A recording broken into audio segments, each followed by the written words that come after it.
You're building a bulletin board 1 minute, diagramming a zone defense the next. You've got papers to grade, a bus to catch, and your own kid asking if you're ever going to be home for dinner. So, how do you balance both roles of being a teacher and a coach? That's today's topic on Classroom Coffee Break. I'm John Van Dusen, a longtime teacher, coach, and Army officer.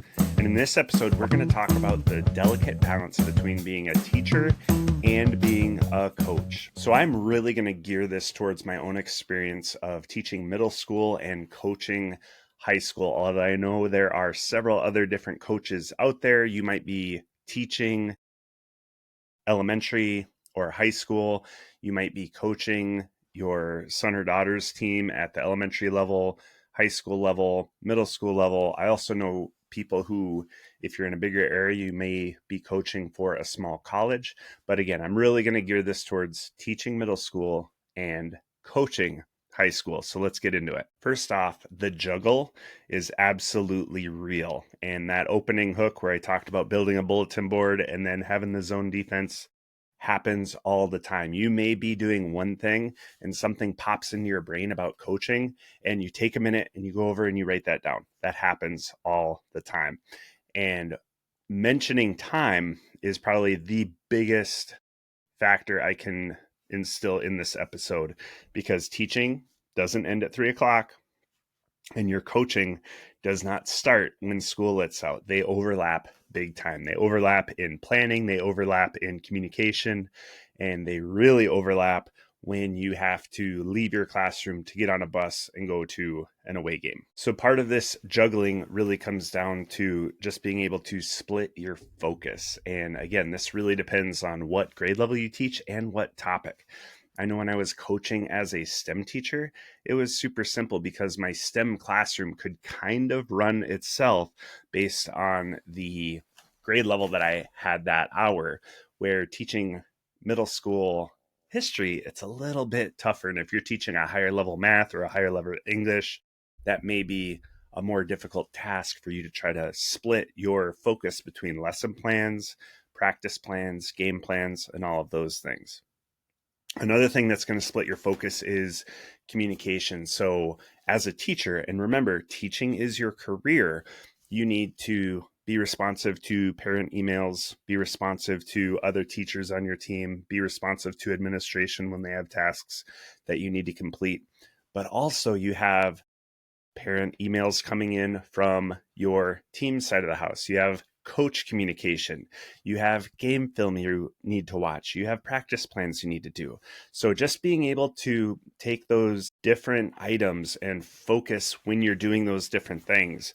And something I thought that I was pretty good at is I would use those little bits of time. So if I had an 8 minute period between getting all my papers graded and students coming back from lunch, I could use that 8 minutes to break down a little bit of film. I could use that 8 minutes to finish out the practice plan for the week or whatever it was. So however you do it, you have to figure out a way where you can steal back some time and put it towards both your teaching career and your coaching job. Now, splitting your focus when it comes to classroom needs and team needs, when it comes to really developing players and developing students, sometimes it's the same person. And that's where it's really going to be important to understand your coaching philosophy and what are you trying to teach those student athletes versus what are you trying to teach those students, because it could be the same kid and it could be a little bit different in their development. For instance, I teach 8th grade and then I would coach high school. So I'm seeing those students just a little bit further along in their career. But they knew that when Coach Van Dusen walked on the field, it was the same coach that they had as a teacher. Mr. Van Dusen, Coach Van Dusen, same person. So they kind of knew what to expect. So the last thing I'll mention on the difficulty part of the split focus and managing both is when you have away games. Home games are usually fine. You can have a normal day in your classroom, and then just that evening, you will be working on your game time scenarios. But when you have an away game, and sometimes for the Flivers, we have to travel a long ways. So sometimes we're leaving 2 hours before school lets out. You need to have a good handle on your sub plans. And if you go back a few episodes, I did an episode on how to prepare for a substitute teacher and how to be a substitute teacher. So I would encourage you to go back and listen to that episode. But you have to have good sub plans, and you also have to be able to manage your classroom while you're on the bus. And that might mean grading papers, getting lessons ready for the next day, responding to those parent emails. So even though you're in coach mode, you may also need to pull in some of those teacher items and knock those out while you're on a 2.5 hour bus ride. So let's talk about what to do once your season ends. If you're a football coach, that season is going to be, 9 to 12 weeks, depending on how far you make it in the playoffs. If you're a basketball coach, it's forever long because it goes through Christmas break. There's just a lot of things. So what do you do when the season is over? My first tip is to take a break. Take a couple weeks and just put all of your coaching stuff, just put it down. Concentrate on your teaching career, concentrate on your family, take a break. You've been going really hard for a really long time to get through the season. Set it down, take a break. But you can't just leave it there. And once the season is over, now you need to start planning for the future. And what does that look like for your players when it comes to weight room, when it comes to going to camp, maybe some open gym time? You really need to look at that stuff in the off season, and I would argue early in the off season, so that you can have a good plan in place and it can flow as the student athletes get back into the rhythm of your sport. And the reason I say the rhythm of your sport is if you are say a football coach or a volleyball coach in the fall, and your student athletes, even though your season is done, they're rolling right into basketball. They're rolling right into wrestling or swimming. So your student athletes, they may not have much of a break based on how far you go during your season.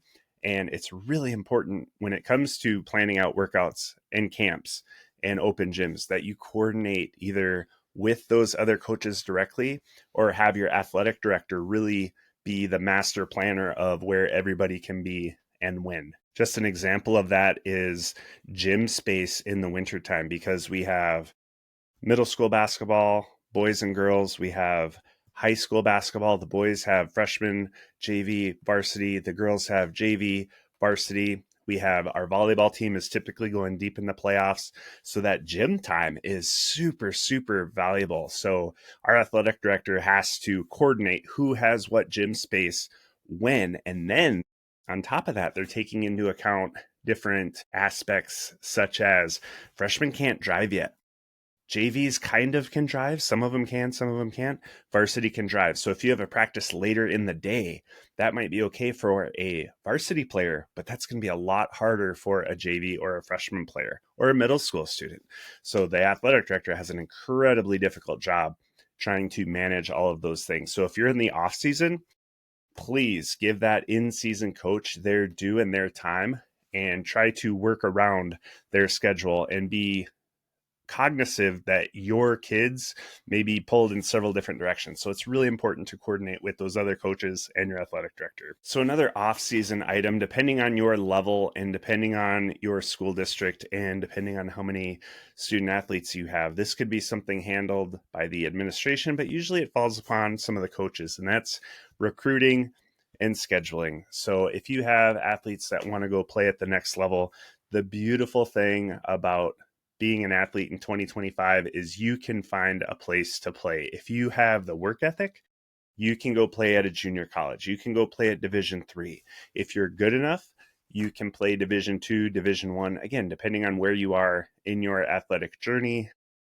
But as a coach, you really need to help those student athletes facilitate that and talk with other coaches, the college coaches that are reaching out. And the one thing I'd say about that, having not been a huge part of that personally, but having it seen done, is you have to be honest. You have to be honest with the athlete. Say, hey, dude, if you want to play Division II, you got to have a Division II work ethic. And right now, I don't know if you work hard enough where you could make it in the college realm, but also be brutally honest with those college coaches. You don't want to waste their time and say, oh, this kid is the bee's knees. He is just the best thing since sliced bread, and then have them show up and that's not what they were. That's a good way to have college coaches. Never ask for your opinion again. So the interesting thing about the off season is you're still teaching. So there is no off season in teaching unless we count the summer. So something else that could fit in this topic, or it could go into that split focus, is professional development. So as a classroom teacher, remember that is your career. Your school is going to have some professional development for you. But then as a coach, you may need to seek out those professional development opportunities. And I know coaching clinics are fantastic if you can make it to them. But even something as simple as being active in online forums and online, even Twitter, or watching YouTube videos or whatnot, is a great way to get some of that professional development as a coach, but also allowing yourself to get your professional development as a teacher. And the last thing I'll mention in the off season is take care of yourself and take care of your family. I know the off season you're supposed to be off, and you are very much not when it comes to the things we talked about with workouts and camps and open gyms and whatnot. So make sure you take care of your family. Make sure your family is on board with the different things that you are doing. And it's really up to each individual how they manage that. So, personal story right now, I've been coaching every year, several sports for several years. And this coming up fall, I will not be coaching football for the first time since 2007. And it has partially to do with my family. My son's going to be a freshman, and I just want to sit in the stands and be his dad. I don't necessarily want to be his coach. And I learned this past basketball season with his basketball coach, Mike Olson. I didn't need to be his coach for him to get excellent coaching. And it's just going to be better for me to be able to sit in the stands with my wife, with my dad, and just cheer on James and celebrate his playing time as a football athlete if he decides to play basketball, as a baseball athlete, and just enjoy that time as a parent. Because in 4 years, that's going away. I won't be able to do that anymore. So another reason I'm not coaching is all the things we mentioned, all of that split focus. I have several things in the fire. Some of it is family. Some of it is I need to make sure that I'm doing the best job I can for my 8th grade students in my career. And then the third part is I'm still in the Army Reserves. So I cannot quit that job just yet. And even though my current Army job doesn't take up a ton of time, it does take up time. And it takes up usually a Friday, Saturday, and a Sunday on a drill weekend. It takes up 2 weeks in the summer. I end up missing key events, such as I'm going to miss Flivverfest this year because I'll be doing Army training. I miss varsity games on Friday nights because I have to fly to name your place that I'm training. So at this time, it's just something had to come off of my plate. I refuse to take my family off my plate. I can't take my teaching career, and I can't take my Army career. So the one thing that could come off is coaching. And I was really worried about how other coaches would perceive that. I was really concerned that they would look negatively at me because of that. But it's been exactly the opposite. Every single coach I've talked to has said, we get it. Dude, take care of your family, get through your Army stuff. Full disclosure, I have about 16, 18 months left in the Army before I'm retiring at the time of this recording. So take care of that stuff. And I love football, so I'll be back. I'll be back to coach Flivver football. I'm just not going to be back right now.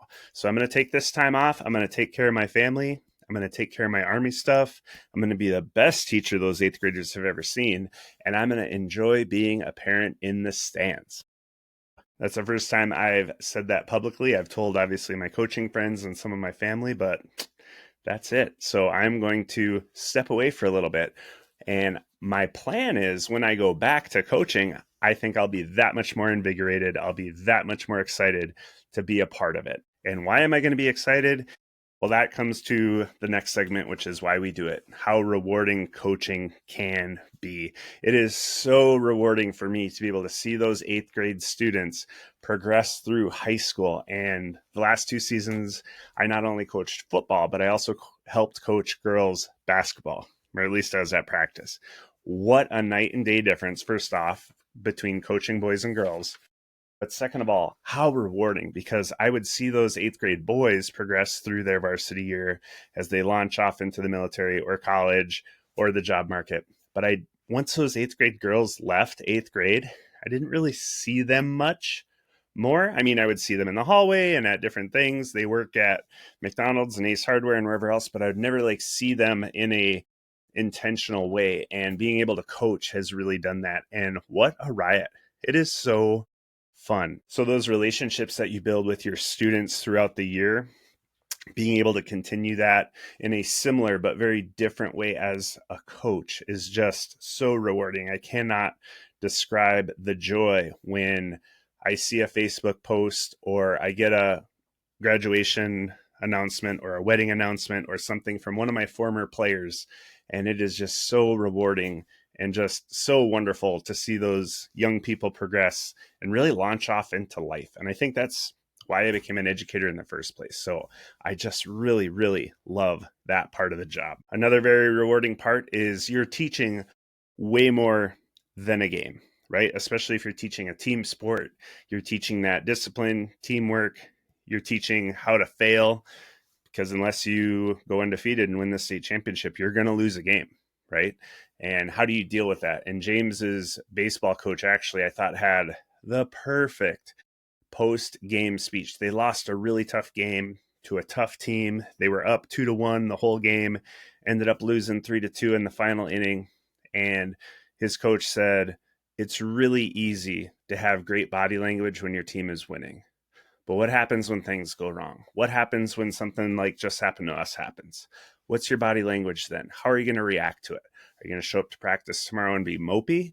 Or are you going to show up to practice motivated that much more to work harder? So you're teaching way more than a game. So just a final thought on this is balancing teaching and coaching is not easy, but anything worth it isn't easy, right? And if it's easy, it's probably not worth it. It stretches you, drains you, sometimes break you down, but those relationships you build with those students, with those other coaches, the leadership skills that you get to put into practice and help your students develop, and just all of the great things that come with it make it worth all of the split decisions and all of the off-season things.